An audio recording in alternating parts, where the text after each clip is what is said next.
美国军官称，俄乌冲突不是台海的参考答案。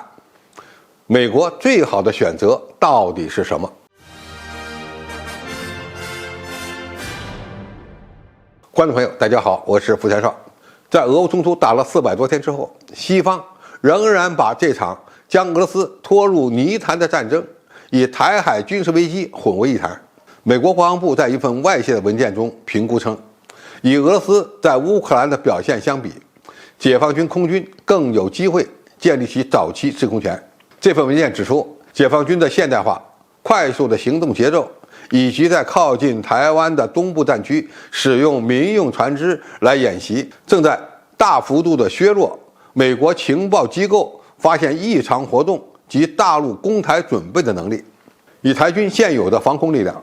根本就不足以应付空对地打击，很难使用乌克兰以地制空的战略实施长期抵抗。与此同时，多年来一直在研究中美军事力量对比的美国陆军的军事分析师丹尼尔·戴维斯表示，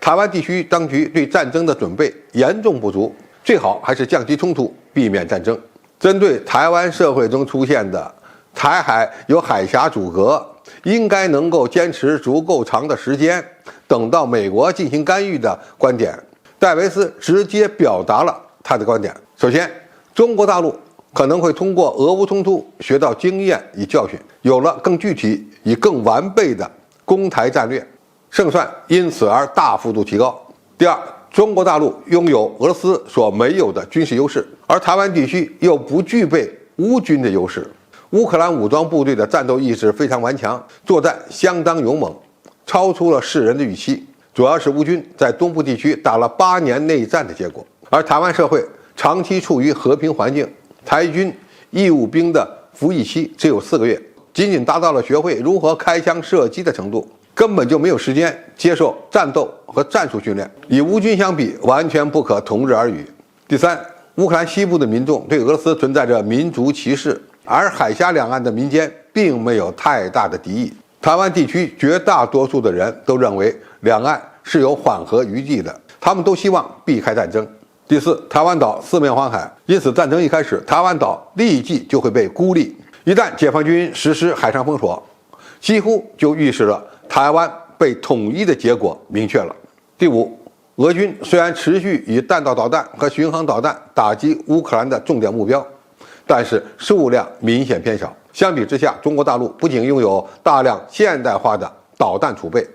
而且也拥有持续生产的工业能力，中俄之间的工业产能差距甚大。针对台湾民众关切的美军介入的问题，戴维斯指出，介入台海战争，美国海军和空军都将遭受惨重损失，数艘航空母舰和其他军舰被击沉，数十架战斗机被击落。当美军惨遭削弱时，对美国的整体安全是不利的，所以这样的结果是不可接受的。代理人战争几乎是美国在台海发生军事危机时的唯一选择。近期，从美国国防部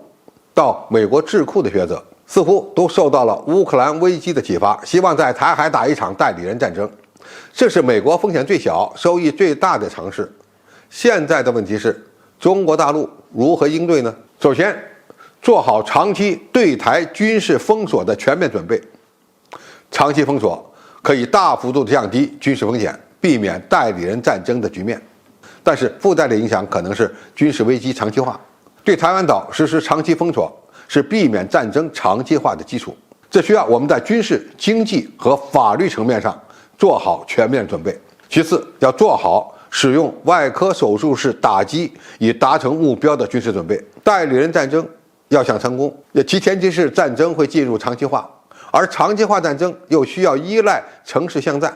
所以解放军只要有足够多的远程打击火力，对台军目标进行高强度的持续的去军事化，统一之战就有可能打成科索沃战争的模式，最终实现以武逼统的效果。最后，使用无人化战争手段来破解代理人战争。美军想要的代理人战争，无非就是要中国大陆付出更大的代价。只要解放军大量的无人化装备，包括无人机、无人潜航器、战场机器人等等无人化的装备投入战场，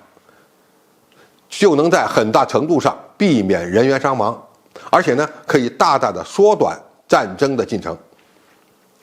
总体而言，美国未来干涉台海的最大可能就是代理人战争，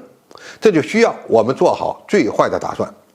以我为主，扬长避短，是破解代理人战争最好的办法。我们现在完全有这个实力，不让美国人的企图得逞。